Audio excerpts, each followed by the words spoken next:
Sergio Studios. Extra. Hey everybody, how's it going? This is Sergio Dominguez with another animation look through. This time, one of my Sergio Studios cartoons, the first Handrek and Mr. Puppety cartoon. So let's get started. And again, I don't have the original animation file. I just took the original cartoon, exported each frame 12 frames per second of its own frame of video, and just imported to Toon Boom, and we're going to break it down like that. So yeah, I do have fond memories of the first one. The animation's really nice, but there's still a lot of mistakes and things I would improve on. Probably one of them being exported, because this thing, I exported the images low quality, but even then, its original form is so pixely. But this is a nice shot. The zoom in establishing shot. I think I did use the shadow tool here. And the moving here. Maybe it's too quick for being like a Dark Knight.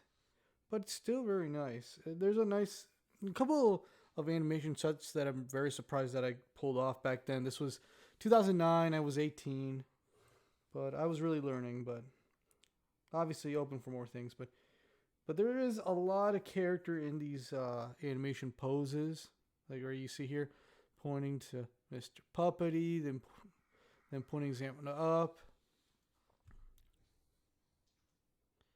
As he prepares for the talent show.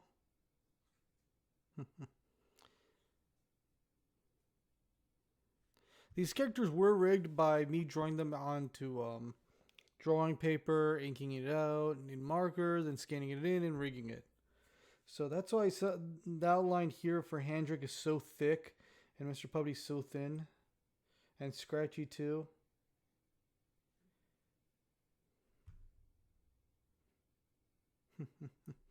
It is some good arm posing and what he's trying to convey, which is just establishing the mess he got him into and how upset he is.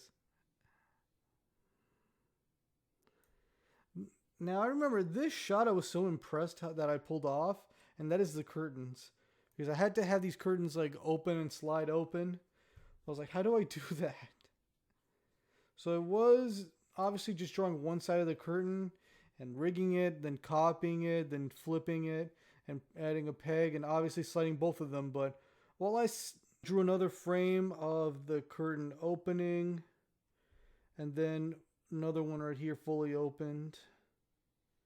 And it's really effective, just 3 drawings, like 3 frames, but while it was also tween moving to its sides, it gave it its look of an opening curtain. And I was so surprised back then and now that I did that. And even the details here, there's barely details, but I was still surprised. The stage, the box that you're going to see later, and the seltzer bottle, and the stool facing front. Even this shot, I was surprised how he made that work. Yeah, it's too floaty, but I was still surprised I could make a walk cycle back then and have him walk and just sit on the stool.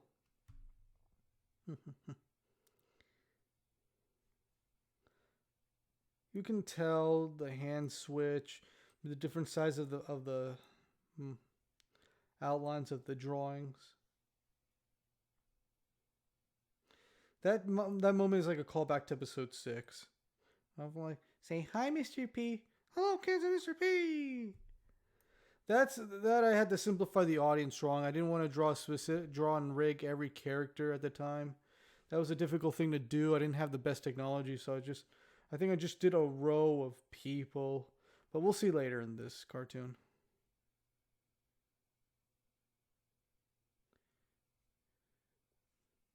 Having the character hold things was such a technical challenge back then.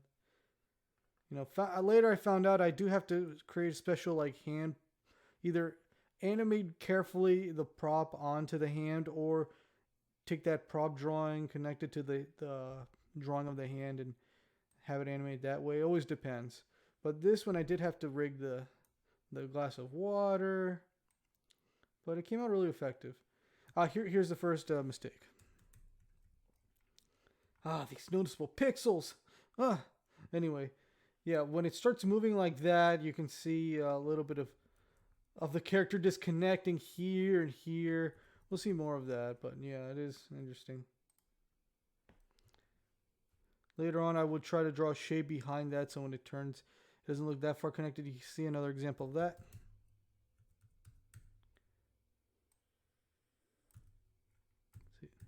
See there?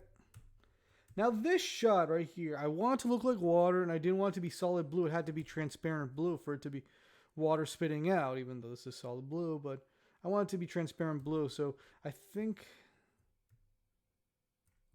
did it disappear a frame, or maybe did it fall off? Yeah, no, it fell off. Okay, I want to be sure.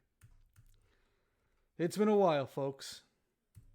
But yeah, I think I animated this as a solid drawing, and then I went to the color change tool and just had a setting where it's transparent and made this transparent while I cycled it. Yeah, and it just disappears suddenly in one frame. Now I would do a fade out or maybe animate the spit shrinking or something. But yeah, it was still pretty well done for the time being. That mouth for that moment, because when I storyboarded this cartoon, I wanted to have a pose where it's like, hey. So that's why it was just a couple of frames where that mouth shape is just so brief. Hey. Hey. And so it was this. I did storyboard this cartoon. That's why there's more dynamic posing and planned effects and posing, but still came out well. This. Boof. Same thing with that. Transparency. Oh.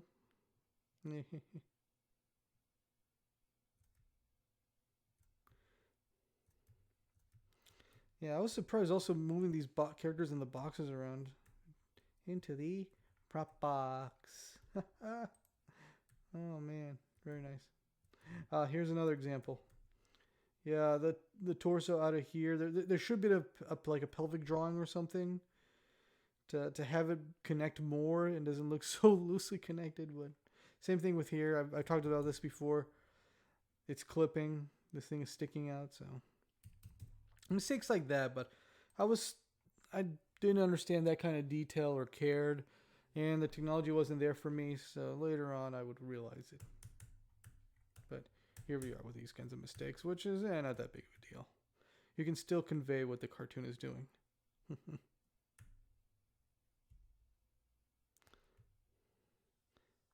You want some of the pie?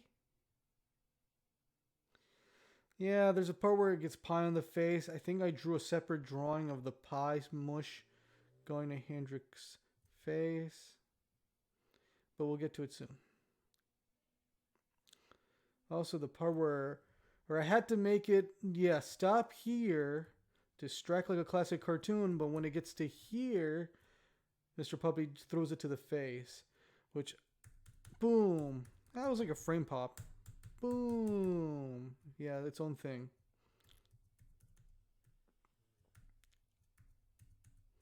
You see separate drawings of the pie speckles. And you see, yeah, like 3 drawings. Well, 3 key frames over 1 drawing of the pie smush. Now, what we have here, more of the pie mush. I think, there's a point where I had to do a separate drawing where I copied and pasted it to the next frame and just erase the eye holes and a little bit of the nose. Just so you can see his eyes. And it was just 1 frame. Maybe I have to animate a couple of frames of the pie mushing around the eyes. But here was just 1 frame. And back with the seltzer water. And 3. What is a comedy rule of 3? Yeah, this kind of hand pose is awkward, but it's supposed to grab it and turn the hat around. And it does look a little bit off. And I just relied on just the transform tool with that one. Oh,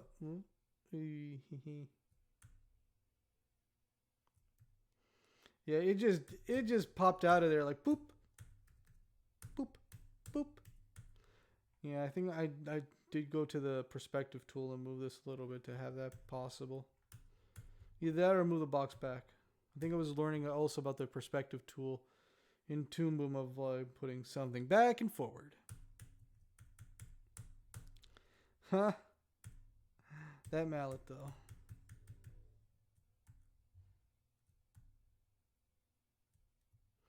Yeah. It would have. This could have. In hindsight, this should have been much cartoonier, even though it's still well done. I mean, I got the poses correct. The timing maybe a little bit off, but a little bit more impact to the hand than just one solid drawing appearing. But then this shot comes in. Oh, classic. This obviously Handrek and Mr. Puppety are inspired by a lot of classic cartoons that involve cartoon violence between one character and another. No, obviously a lot of this could have been much cartoonier, but I was still impressed how cartoony I could have made. I did make back in 2009. Yow. Yep. Swollen hand, like the shine, just in case if you don't know. Mouth going eyes bulging out, the hat flipping. Oh, but man, that looks painful. Animating the throbbing thump thump sound, the thump thump feeling. This next shot here, where it's like, hey, Handrek. I do like that mouth. That's a funny looking mouth. With Handrek's both mouth animation and eye animation,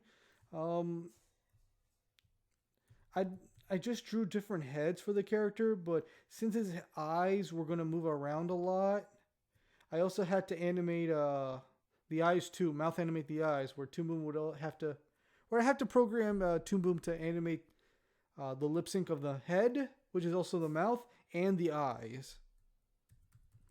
Because if it doesn't, then the eyes will be out of place, especially here. That's why I managed to keep the eyes still while the head's moving. Because a lot of the times the cartoon's eyes would stay still. And then the pupils will stay still. But since the way that Handrek's designed and his eyes move up and down, the pupils were also set to lip sync animate too. I like this. There needs to be more holds between these frames, but that's okay. He looks at him and he's like, oh no, he's gonna get me. Oh, better stop him with comedy. That's it. Walking so weird. You're too huh? Yeah, I really got these like poses down for what I needed. Even the weight, like, yeah, it's a bowling ball, so there needs to be a slower effect. Like, So I got some of that down. Oh. Banana peel. Oh, you would think a banana peel. Oh, he's gonna slip and fall. Whoa. Oh no, he's fine. Oh, but pineapple. Yeah, that was a good idea to subvert that kind of comedic expectation, Look. No, pineapple, of course, but also look at this. Oh, God, yeah, there would be a shape here, and maybe the outline wouldn't be there if it was cut to this. But, again, it is what it is.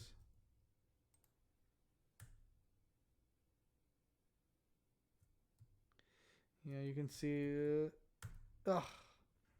darn it. If I layered the box properly, this problem wouldn't happen. But this is the coming up is really nice. Oh,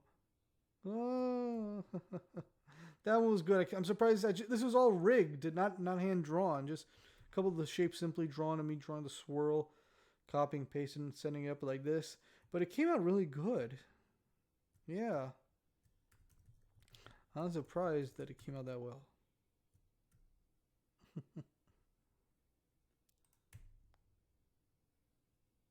A nice rocket. Where did that rocket come from? He moved his arms left and right just to put tape on. And I think the tape was already on. Oh, okay. Kind of did appear in frame, but there was some wiggling. Oh, there was a match. You see the match alignment is not that correct, but here we go.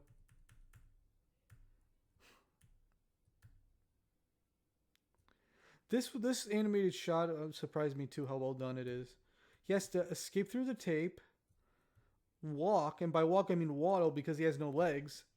Waddle and grab it and just turn it around, and then like flip himself over to be on that angle. I'm still amazed that it's a lot of amazing shots that I knew how to animate back then.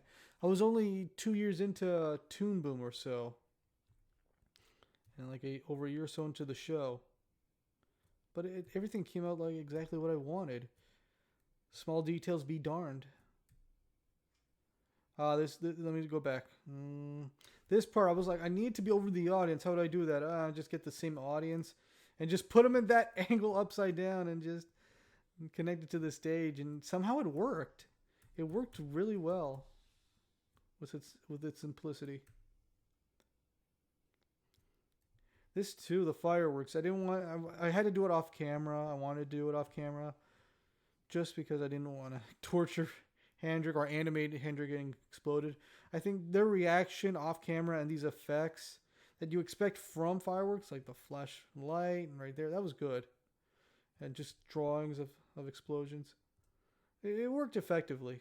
And some firework sound effects. So not bad. Him fanning his rear end off, he's somehow still in one piece. And his clothes are just not tattered or destroyed. It was just that. But everybody liked it. Again, yeah, this was like, yeah, I think a keyframe up and down and just repeat it. Yeah, up, down, up, down, up, down. Very nice. Handrek just offering out his puppet hand for peace. Okay, friends again. Back into the hand. Which I'm surprised it could do that. A lot of things surprised me about this cartoon, but it came out really well. This one's good. He bows down. Again, this part, but you know. And Handrek is there good, and with it, you can still see they weren't rigged properly together, so you can see a little bit of the hand coming out. Close curtain. He has that seltzer bottle somehow. And there you go. That's my animation look through the first Handrek and Mr. Puppety cartoon. Oh man, I'm amazed. I don't know about you. I know it's very primitive, part of my early work, but I'm still kind of amazed that I knew how to animate certain poses and what I want to do that convey came out so well. And just at the time, 2 years into owning Toon Boom and over a year into the show. But obviously I would keep progressing, and you can see later Handrek and Mr. Puppety cartoons how I improved. But it's fun to look back, and it's still enjoyable despite the little mistake details and stuff. But it's okay. Very fair, very serviceable. And I hope you enjoyed looking at a thorough, detailed look of Handrek and Mr. Puppety 1 on the Sergio Studios Extra channel and me, Sergio Dominguez. So, again, thank you very much for watching. I am Sergio Dominguez saying, have an animated day.